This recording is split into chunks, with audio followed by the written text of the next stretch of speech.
Hello everyone, welcome to brain shocks. तो इस video में हम करने वाले हैं नीलिट के सीनियर टेक्निकल असिस्टेंट के टेक्निकल क्वेश्चंस, ठीक है। और ऑलरेडी एप्टीट्यूड और मैथ्स के क्वेश्चंस कर चुके हैं। तो ये 2016 का पेपर है, ठीक है। तो अभी फिलहाल पता नहीं पैटर्न ये होगा नहीं होगा, ठीक है, बिकॉज एडवर्टाइजमेंट में कुछ फिक्स नहीं है, बट फिर भी थोड़ा आइडिया हो जाएगा। और हम इसमें ईसी के क्वेश्चंस करेंगे, ठीक है। जैसे ये पेपर है, इसमें सीएस ईसी मिक्स है दोनों का, ठीक है। ईसी के करने वाले हम, और इसमें जो न्यूमेरिकल रहेंगे उसको हम करेंगे अच्छे सॉल्व। और कुछ थ्योरेटिकल क्वेश्चन उसके मैंने आंसर ढूंढ रखे हैं, वो आपको आंसर बता दूंगा मैं, ठीक है। तो सबसे पहला क्वेश्चन है कि the response of a initially relax linear constant parameter network to impulse applied at t is equal to 0 is 4 e raised to power minus 2t ut. Response of this network to a unit step, ठीक है। हमें impulse response दिया है, unit step response find करना है, ठीक है। तो अब क्या हमारे पास सिस्टम है कोई जिसमें कुछ इनपुट होगी xt ht होगा, ठीक है। इंपल्स रिस्पांस और हमें आउटपुट फाइंड करनी है, ठीक है। तो हमें पता है लैप्लस जो ys है,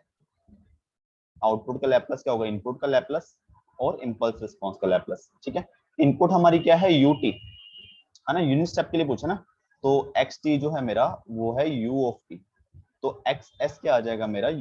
ut का लैप्लस होता है 1/s, ठीक है। और मेरा इंपल्स रिस्पांस है ht, वो किसके इक्वल है 4 e raise to power minus 2t u of t, ठीक है। तो इसका लैप्लस क्या आ जाएगा 4 डिवाइडेड बाय s प्लस 2, ठीक है। और तो ys क्या आ जाएगा मेरा, ys आ जाएगा xs into hs divide 4 divided by s plus 2, ठीक है। इसको पार्शियल फ्रैक्शन करेंगे अगर, तो मेरे पास क्या आएगा 4 अगर मैं बाहर निकाल लूंगा तो 1/s माइनस 1/s प्लस 2, ठीक है, बाई 2 ये आएगा। तो ये आएगा 2 1/s माइनस 1/s प्लस 2, ठीक है। ये आएगा मेरा ys। अगर मुझे रिस्पॉन्स चाहिए मतलब टाइम डोमेन में, तो इसका इनवर्स लैप्लस ले लेंगे। तो yt आ जाएगा 2 1/s का इनवर्स लैप्लस ut और 1/s प्लस 2 का e raise to power minus 2t u of t, ठीक है। तो ut कॉमन निकाल लोगे तो ऑप्शन आ जाएगा ए, ठीक है। अगला क्वेश्चन है which one of the following system is completely state controllable, ठीक है। तो स्टेट कंट्रोलेबल क्या होता है, जैसे ये कौन सी मैट्रिक्स होती है, ये ए मैट्रिक्स होती है, ये बी, ठीक है। तो इसमें हम क्या करते हैं कि एक मैट्रिक्स बनाते हैं बी और ए बी, ठीक है। इसका जो डिटर्मिनेंट होता है, ठीक है, ये जो मैट्रिक्स बनेगी अगर ये नॉन जीरो आ गया इसका डिटर्मिनेंट, तो ये कंट्रोलेबल आ जाएगा, ठीक है। तो सब में करके देख लो, जैसे ये है पहली क्वेश्चन है, इसमें देखो बी क्या है, बी तो 2 एंड 1 है, ठीक है। ए इंटू बी क्या आएगा, ए इंटू बी कर दो, देखो -1 0 2 1 तो -2 आ जाएगा यहाँ पे, ठीक है। -0 इंटू 2 प्लस -2 इंटू -1 तो -2। इसका डिटर्मिनेंट देख लो, इसका डिटर्मिनेंट नॉन जीरो आ जाएगा, देखो 2 -2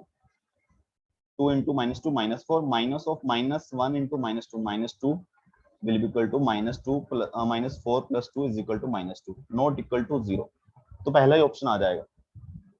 ठीक है, कंट्रोलेबल। बाकी ऑप्शन करके देखोगे तो इसका डिटर्मिनेंट जो आएगा बी ए बी का वो 0 के इक्वल आ जाएगा।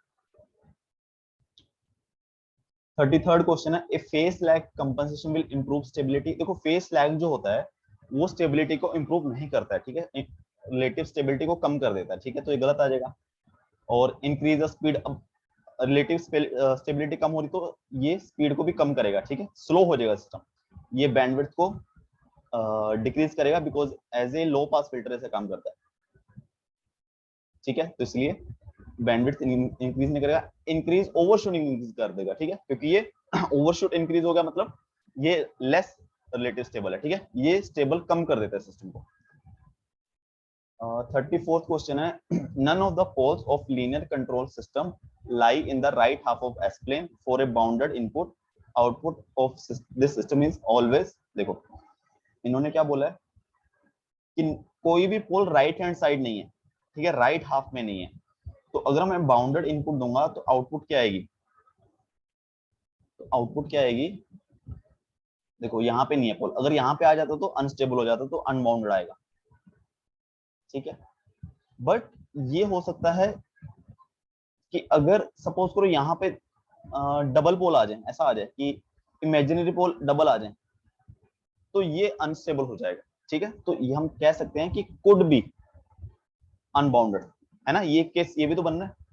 और अगर ये बोलता है कि ओनली लेफ्ट हाफ में, अगर ओनली लेफ्ट हाफ में होंगे, ये वाले पोल नहीं है, तो स्टेबल होगा, ठीक है। तो ये केस बन सकता है अनबाउंडेड वाला। 35th क्वेश्चन है, current gain of N amplifier stage is lowest, lowest होगा कॉमन बेस में, बिकॉज कॉमन बेस में क्या होता है, कॉमन बेस में इनपुट करंट होता है आई ई और आउटपुट करंट होता है आई सी, ठीक है। तो उसमें करंट गेन आएगा आई सी बाई आई ई, जो कि इक्वल होता है अल्फा, जो कि होता है लेस देन 1, ठीक है। उसी तरह कॉमन एमीटर में जो इनपुट करंट होता है कॉमन एमीटर में आई बी होता है, आउटपुट करंट होता है आई सी, तो करंट गेन होगा आई सी बाई आई बी, ये होता है बीटा, ये तो ग्रेट,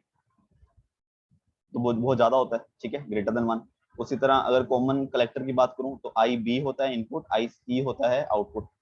ठीक है। तो आई E divided by I B, ये हो जाएगा बीटा प्लस 1, ठीक है, ये भी बहुत ज्यादा होगा, तो ऑप्शन आ जाएगा ए।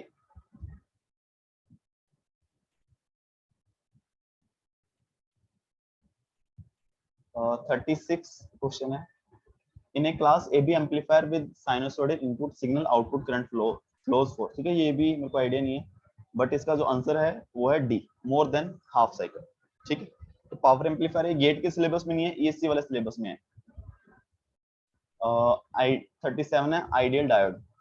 Should have zero resistance in forward bias, ये सही है, as well as reverse bias, ये गलत है, ठीक है। आइडियल डायोड क्या होगा, फॉरवर्ड बायस में ये ऑन बिहेव करेगा, zero resistance, but reverse bias में ये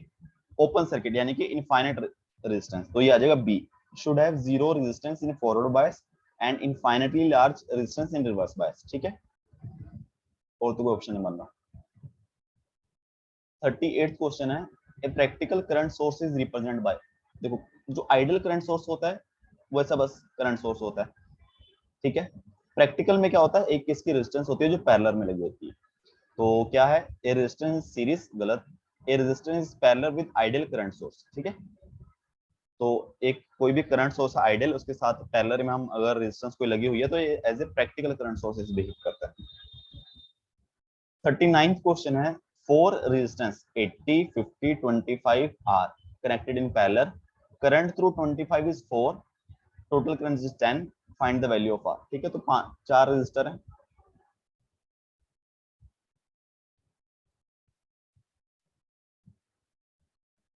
ठीक है, यहाँ कोई वोल्टेज सोर्स लगा हुआ, तो ये है सपोज करो आर है, ये है, ये मान लो 80 है, ये 50, ये 25, ये है आर, और यहाँ से टोटल करंट जो जा रहा है वो है 10, है ना, वोल्टेज हमें पता नहीं है, और यहाँ पे जो करंट है 4, ठीक है। तो अगर यहाँ पे करंट 4 है तो इसके अक्रॉस ड्रॉप कितना है, 24 इंटू 4 100, मतलब सबके अक्रॉस ड्रॉप कितना आ जाएगा, 100 आ जाएगा, ठीक है। तो मतलब ये वोल्ट 100 वोल्ट होगी, ये बात सही है। तो देखो 80 के अक्रॉस करंट कितना आएगा, 100 बाई 80 वी अपॉन आर, 50 के अक्रॉस आएगा 100 बाई 50 यानी कि 2, आर के अक्रॉस आ जाएगा वो माइनस करके, अब देखो जो आर के अक्रॉस करंट है आई, वो किसके इक्वल आ जाएगा, वो आएगा टोटल करंट 10 है माइनस 4 करंट चला गया 25 के अक्रॉस, माइनस 2 करंट चला गया इसके अक्रॉस 50 के अक्रॉस, माइनस इसके अक्रॉस कितना करंट चला गया, ये चला गया 100 बाई 80 यानी कि 5/4, है ना। तो ये आ जाएगा 10 माइनस 6 माइनस 2 4 माइनस 5/4, ये आ जाएगा 11/4, ठीक है। हमसे पूछा क्या है, वैल्यू ऑफ आर, तो वैल्यू ऑफ आर कितनी आ जाएगी, R is equal to V by I, ठीक है। तो वी कितना है 100, आई है 11/4, तो 400/11, ठीक है। तो आ जाएगा 36। तो इसको अगर वैसे पैरेलल ही सॉल्व करना है कि इनको सॉल्व कर लो पहले पैरेलल, ठीक है, 100 निकालने के बाद, तो वैसा भी कर सकते हो।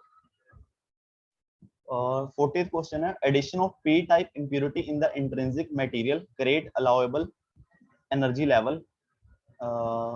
आ जाएगा just above the valence band, ठीक है। पी टाइप में क्या होता है, जैसे ये कंडक्शन बैंड है, ये वैलेंस बैंड है, ठीक है, ये कंडक्शन बैंड है, ये वैलेंस बैंड है, ठीक है। यहाँ कुछ फर्मी लेवल हो जाएगा, और जब पी टाइप आएगा तो एक लेवल यहाँ पे आ जाएगा, उसको बोलते हैं एक्सेप्टर एनर्जी लेवल, ठीक है, जहां पे क्या होंगे,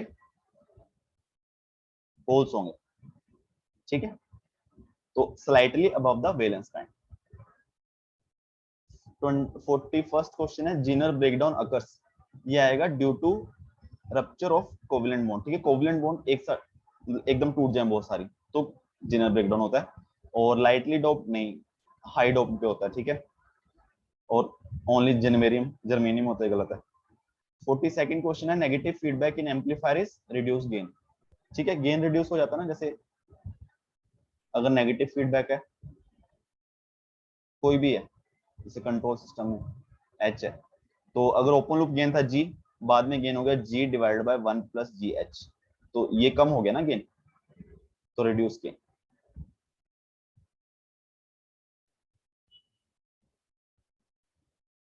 the gain of bipolar transistor drop at high frequency because of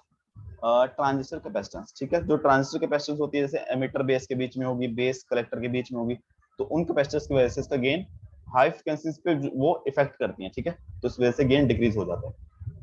44 है, main application of enhancement mode MOSFET is switching circuit, ठीक है, स्विचिंग सर्किट में होता है। Which of the following has lowest propagation delay, ECL. 46 है, the number of address lines in a memory chip, तो memory chip में देखो address ये होते हैं कि ये टोटल नंबर ऑफ एड्रेस हैं 81292, ठीक है, तो ये आएगा 2 की पावर, इसको 2 की पावर 13 लिख सकते हैं हम,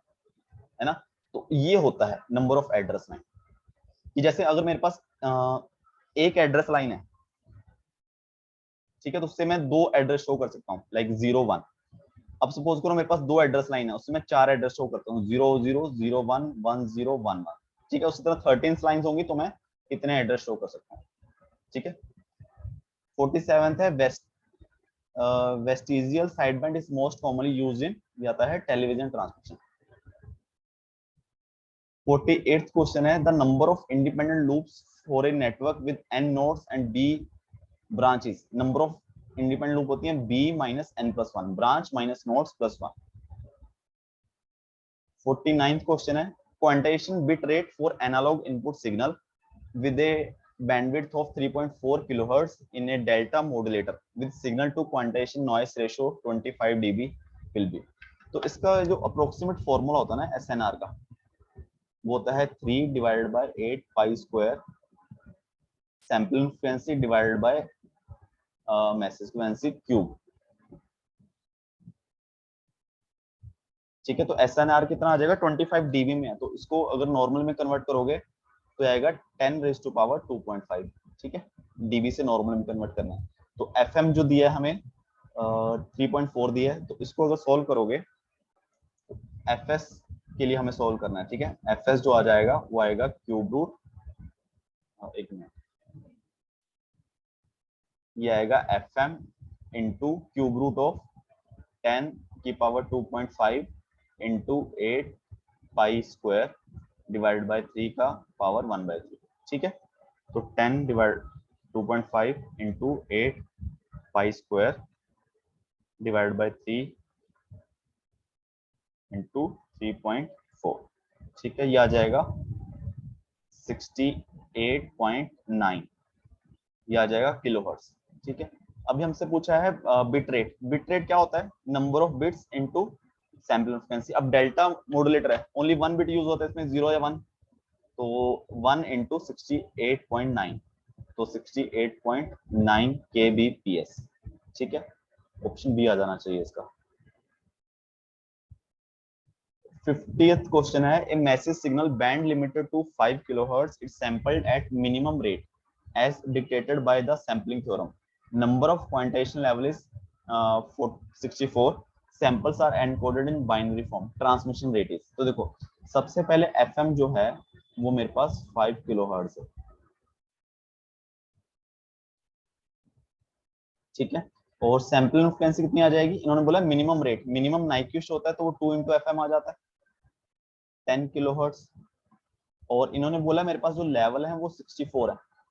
तो मेरे पास कितने बिट होंगे 64 लेवल्स के लिए मेरे को 2 की पावर 6, मतलब सॉरी इसको 64 होता है 2 की पावर 6, तो मेरे को 6 बिट्स चलेंगे। तो मेरा जो बिट रेट आ जाएगा वो आ जाएगा n into F S 6 into 10 यानी कि 60 kbps, ऑप्शन ए।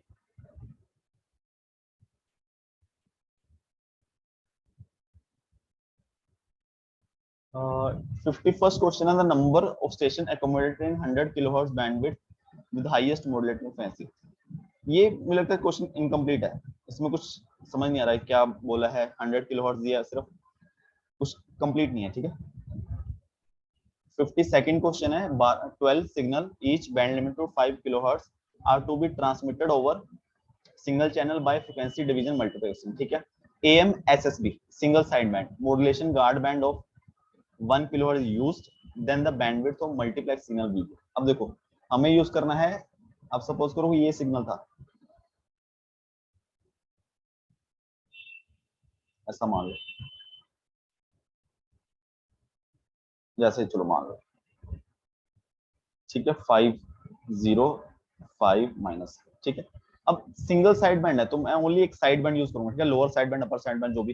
तो जब मैं मॉडल इसको करेंगे इसका मॉड्यूलेशन, तो बस मुझे क्या चाहिए, ये 5 एक साइड बैंड, ठीक है 0 to 5, और फिर दूसरा जो आएगा इसका सिग्नल गार्ड बैंड चाहिए मुझे 1 किलोहर्ट्ज की, तो मतलब दूसरा स्टार्ट होगा 6 से, बीच में गार्ड बैंड आ गई, ठीक है, ताकि जब हम फिल्टर, क्योंकि आइडियल नहीं होता है, थोड़ा सा हमें गार्ड बैंड चाहिए, तो 6 से लेके 11 ऐसे, तो ऐसे 12 सिग्नल करने हैं हमें, ठीक है। तो 12 सिग्नल है तो 0 से लेके 5 किलोहर्ट्ज तो लगेंगे लगेंगे हमें, 12 इंटू 5, ठीक है, प्लस अब 12 सिग्नल हैं, 12 सिग्नल जो होंगे 11 स्पेस हो जाएंगे बीच में, जैसे मेरे पास 2 सिग्नल है, अब मेरे को तो एक ही स्पेस चाहिए ना दोनों के बीच में। अब सपोज करो 3 सिग्नल थे तो 2 स्पेस चाहिए बीच में, तो मुझे 11 स्पेस चाहिए, कितने की स्पेस है गार्ड बैंड 1 किलोहर्ट्ज की, तो इंटू प्लस 11,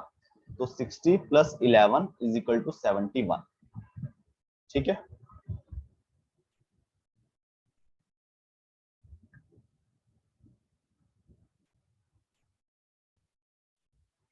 नेक्स्ट क्वेश्चन है if an FM signal with modulation index MF, ठीक है, जैसे बीटा भी बोल देते हैं, is passed through a frequency tripler then modulation index of output will be, तो 3 गुना हो जाएगा, ठीक है। बिकॉज जैसे कोई सपोज करो ये एफएम सिग्नल है sine omega C T plus कुछ ही मान लो 2 कोस ओमेगा एम टी, ठीक है, ये आ गया।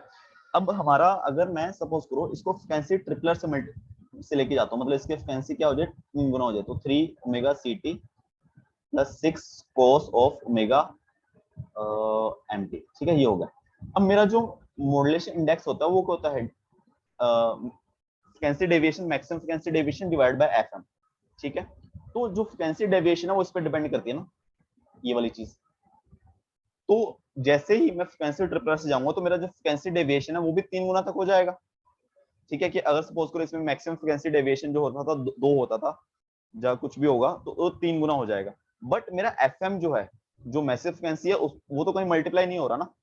तो मतलब मेरा अगर मैं फ्रीक्वेंसी ट्रिपलर से पास करूंगा तो सपोज करो डेल्टा एफ कुछ भी था, डेल्टा एफ तो हो जाएगा 3 डेल्टा एफ, अगर मुझे नया एम एफ चाहिए 3 डेल्टा एफ हो जाएगा पहले से, एफ एम उतना ही रहेगा, तो ये 3 टाइम्स बढ़ जाएगा, ठीक है। Pre emphasis in FM systems involve, इसमें हम क्या करते हैं amplification of higher frequencies component of modulating signal, ठीक है। तो हायर फ्रीक्वेंसीज पे जो एम्पलीट्यूड होता है वो लो होता है, ठीक है। तो जब हम भेजेंगे उसको सिग्नल वहां पे जाके हायर फ्रीक्वेंसी पे जो एसएनआर है बहुत कम रह जाता है, तो इसलिए हम पहले ही एम्पलीफाई करके भेजते हैं, ठीक है। 55th क्वेश्चन है what is the spectral density of random process whose auto correlation is this. तो देखो जो ऑटो कोरिलेशन का फोरियर ट्रांसफॉर्म है ना, फोरियर ट्रांसफॉर्म होता है पावर स्पेक्ट्रल डेंसिटी, ठीक है। तो बस इसका फोरियर ट्रांसफॉर्म लेना है, तो e raise to power minus 2a tau, ठीक है, इसका फोरियर ट्रांसफॉर्म होता है कि 4a divided by omega square plus मतलब 2a का स्क्वायर 4a स्क्वायर। ठीक है, बस ये ध्यान रखो, ऑटो कोरिलेशन फंक्शन का फोरियर ट्रांसफॉर्म होता है PST, option A. Power spectral density of white noise, white noise की होती है कांस्टेंट विद द फ्रीक्वेंसी। ठीक है, अब ये उसके आ गए सीएससी के क्वेश्चंस आ गए। ठीक है, कंप्यूटर साइंस के। देखो फिर दो क्वेश्चन यहाँ पे हैं। अब जैसे इसका मैं आंसर देख रहा था, अब ये भी मत, अगर सपोज करो ऐसा पेपर आता है कि मिक्स पेपर हो, है ना, क्योंकि इन्होंने कुछ बताया नहीं है, तो एटलीस्ट कंप्यूटर साइंस क्वेश्चन जब आप पीसी के हो जाएं तो एटलीस्ट एक बार पढ़ लेना। कई बार ऐसा क्वेश्चन आता है कि हमने भी कंप्यूटर पढ़ा ही हुआ है बीटेक में, तो कई बार क्वेश्चन होता है कि हाँ ये पढ़ा हुआ होता है तो हो जाता है, तो ऐसा नहीं कि देखते ही छोड़ दो, एक बार पढ़ लो, हो सकता है कुछ इसका आंसर हो। ये जैसे जैसे ये वाला क्वेश्चन है, ये वाला, software that measure monitor analyze and control real world events is, इसका मैं आंसर देखा था रियल टाइम सॉफ्टवेयर। ठीक है, रियल टाइम जो रियल वर्ल्ड इवेंट, ठीक है, जो एट ए टाइम जो चीजें हो रही हैं उनको दिखाता है, उनको मेजर करता है, मॉनिटर करता है, एनालाइज करता है। ठीक है, रियल टाइम सॉफ्टवेयर। और जैसे ये वाला क्वेश्चन है, ये हमने कंप्यूटर ऑर्गेनाइजेशन में अगर पढ़ा हो इसी में तो शायद वहां पे आता है कि when a computer is first turn on और restarted a special type of absolute loader is executed called boot loader. ठीक है, जब हम ऑन करते हैं तो एक बूट लोडर होता है, वो एग्जीक्यूट होता है, तब जाके कंप्यूटर ऑन होता है। और तो कोई आई थिंक कंप्यूटर साइंस का नहीं बना पाएंगे। 64th क्वेश्चन है, the input auto correlation of RC filter which is subjected to white noise of spectral density.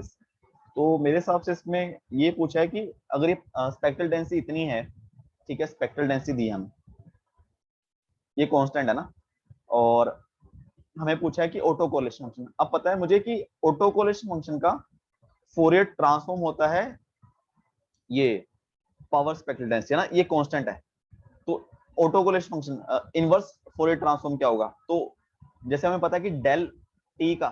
क्या होता है फोरियर ट्रांसफॉर्म 1, तो उसी तरह ये भी तो कांस्टेंट ही है, तो इसका मतलब यहाँ पे क्या होगा n naught by 2 del T, है ना, ऑटो कोरिलेशन में हम टाउ लिख देते हैं, टी की जगह, एक ही बात है। ठीक है, तो बी आ जाएगा, क्योंकि ये तो कांस्टेंट है, डेल टाउ का फोरियर ट्रांसफॉर्म हो जाएगा 1, तो बी आना चाहिए इसका।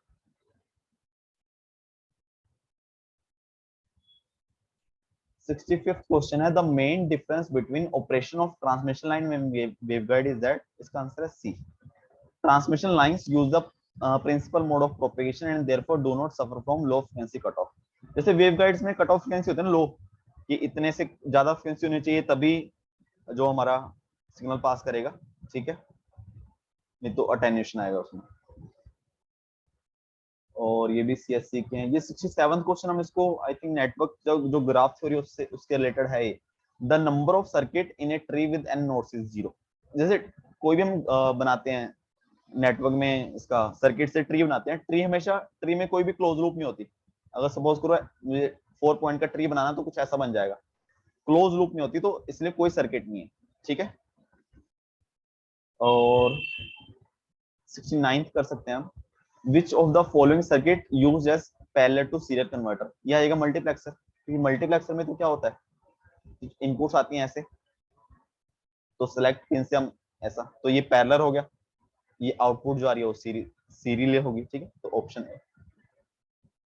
70 क्वेश्चन है, minimum number of colours required to colour the vertices of a circle with n nodes in such a way that no two adjacent nodes have same colour. तो इन्होंने क्या बोला है कि अब सपोज करो एक सर्कल है मेरे पास, उन्होंने बोला कि सर्कल में n नोड्स हैं, तो मैं किस हिसाब से कलर करूं कि आसपास जो नोड है उनमें कोई भी सेम कलर ना हो। अब इसमें दो चीज बनती है, या तो ओड नंबर ऑफ नोड्स होंगे या इवन। तो देखो, अगर सपोज करो इवन नंबर ऑफ नोड्स है, 4 नोड है, अब मुझे कलर करना है इस हिसाब से कि आसपास वालों में सेम कलर ना हो, तो मेरा 2 से काम चल जाएगा। देखो, ग्रीन ब्लू, ग्रीन ब्लू, ठीक है, दो, मेरा 2 कलर से काम चल गया। और किसी भी 2 नोड के आपस आसपास जो ग्रीन ब्लू है, ग्रीन ब्लू है, ग्रीन ग्रीन ब्लू ब्लू कोई नहीं है। ठीक है, बट अगर यही मेरे पास क्या हो, मेरे पास 5 नोड है, ओड नंबर ऑफ नोड्स हैं, ठीक है, तो मान लो मैंने 2 कलर यूज करके देखता हूँ, red, green, red, green, red, तो गलत है ना, रेड रेड पास पास आ गए, तो मतलब दो कलर से मैं ओड नंबर ऑफ नोड को नहीं कर सकता यूज, तो मुझे 3 करने पड़ेंगे मिनिमम, मिनिमम 3 करने पड़ेंगे, मैक्सिमम तो जितने मर्जी कर लो, ठीक है, ऐसा कर लो। देखो तो अब देख लो, कोई भी दो नोड जो है उनका सेम कलर नहीं है आसपास, जो आसपास वाले एडजेसेंट है, ठीक है, तो इसका मतलब इसका आंसर फिक्स नहीं है, ना 2 है ना 3 है, तो ये भी गलत हो गया, ये भी गलत हो गया, ये भी गलत हो गया, ये आंसर आ जाएगा। अब इसमें क्या बना हुआ है, ये ग्रेटेस्ट इंटीजर फंक्शन बना है, तो जैसे ग्रेटेस्ट इंटीजर फंक्शन क्या होता है, जैसे अब सपोज करो 4 के लिए मैं कर रहा था, तो पुट करो n की वैल्यू 4, इस क्वेश्चन में 4 के लिए पुट करो 4 minus 2 greatest integer function, I think इसका ये सिंबल भी गलत बना हुआ है, तो 4 डिवाइड बाय 2 प्लस 2, ठीक है, तो 4 2 का ग्रेटेस्ट इंटीजर फंक्शन, तो 2 ही आ जाएगा, 2 इंटू 2 4 प्लस 2, तो 2 आ जाएगा, ठीक है। उसी तरह सपोज करो 5 था, तो 5 minus 2 greatest integer function 2.5 plus 2, ठीक है, 2.5 में ग्रेटेस्ट इंटीजर फंक्शन करेगा ओनली 2 रिटर्न करेगा कि 5 ओनली इंटीजर, ठीक है, इसका जो आउटपुट आएगा हमेशा इंटीजर ही आएगा,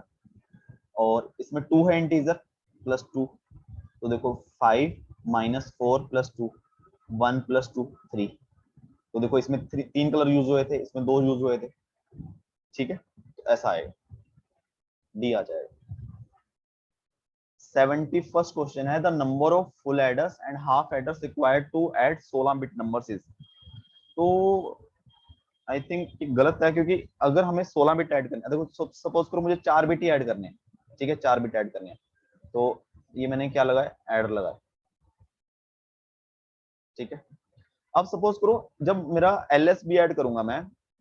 कोई भी बिट है 1 2 3 4 5 6 7, चार बिट है, ठीक है, 0 1 कुछ भी हो सकते हैं, जब मैं इन दोनों को ऐड करूंगा तब तो मुझे 2 ही बिट ऐड करने हैं, तब तो मेरा हाफ एड्रेस से काम चल जाएगा, ठीक है, कुछ आ जाएगा सम, बट इसमें कैरी भी तो आएगा, कैरी इसका जो आएगा मुझे इसमें ऐड करना पड़ेगा, यहाँ मुझे 3 बिट ऐड हो रहे हैं मेरे, तो मुझे नेक्स्ट फुल एडर लगाना पड़ेगा, एक फुल एडर में तो होता है ना कि 3 इनपुट होती हैं, फिर सम आएगा, फिर इसका कैरी जाएगा इसमें, फिर यहाँ पे भी फुल एडर लगेगा, फिर इसका कैरी यहाँ जाएगा, यहाँ पे फुल एडर लगेगा, तो मुझे अगर 4 बिट ऐड करने थे, मुझे 3 फुल एडर लग गए, एक हाफ एडर, मतलब मुझे एक हाफ एडर लगेगा, बाकी सारे फुल एडर लगेंगे, तो इसका मतलब 16 बिट में मुझे 15 तो चाहिए फुल एडर, पहला मैं हाफ एडर यूज कर सकता हूँ, तो ऐसा कोई आंसर नहीं है इसमें, ठीक है, तो आई थिंक इसमें प्रॉब्लम है क्वेश्चन।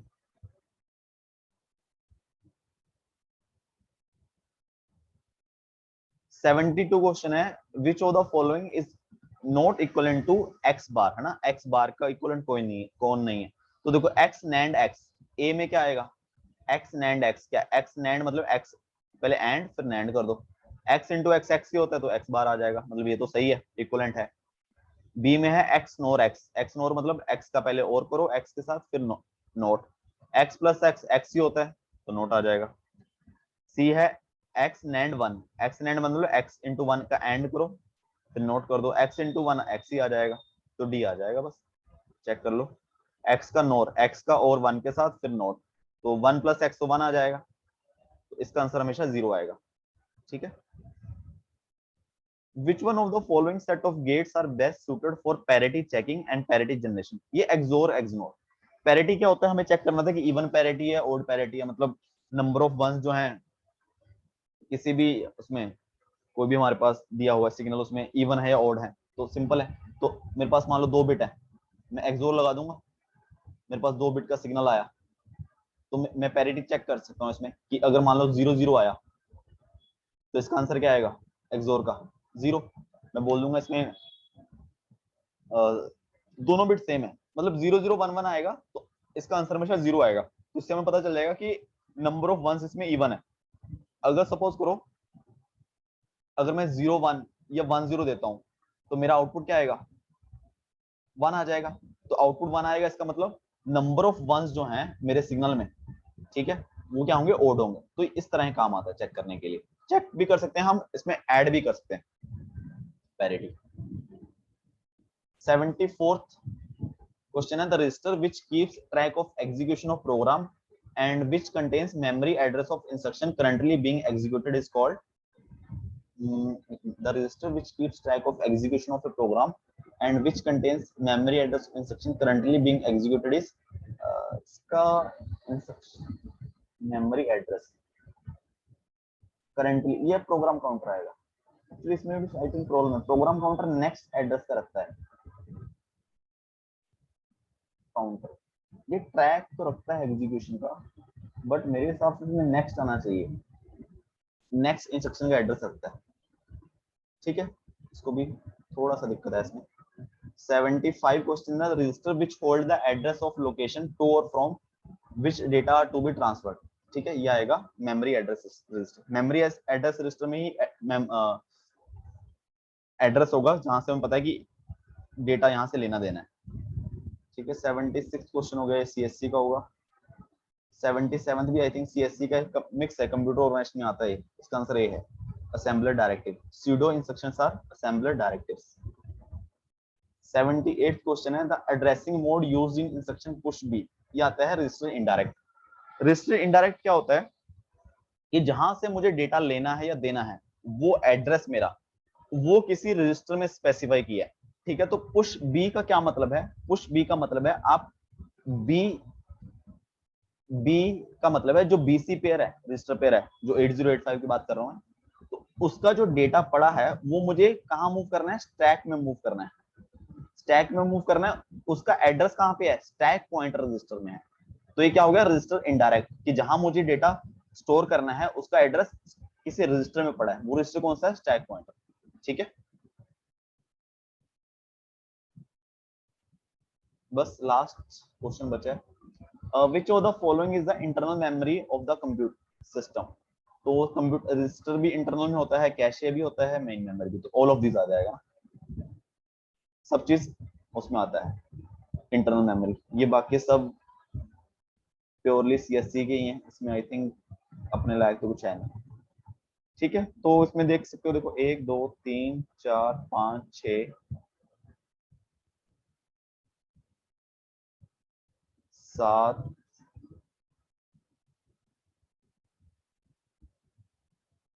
8 9 10 11 12 13 14 15 16 क्वेश्चन सीएससी के अगर देखा जाए तो और टोटल टेक्निकल क्वेश्चन कितने थे 55 क्वेश्चन थे टोटल टेक्निकल उसमें से 16 सीएससी के हैं और अपने जो है इसी के हो गए थे 39 ना यस है ना तो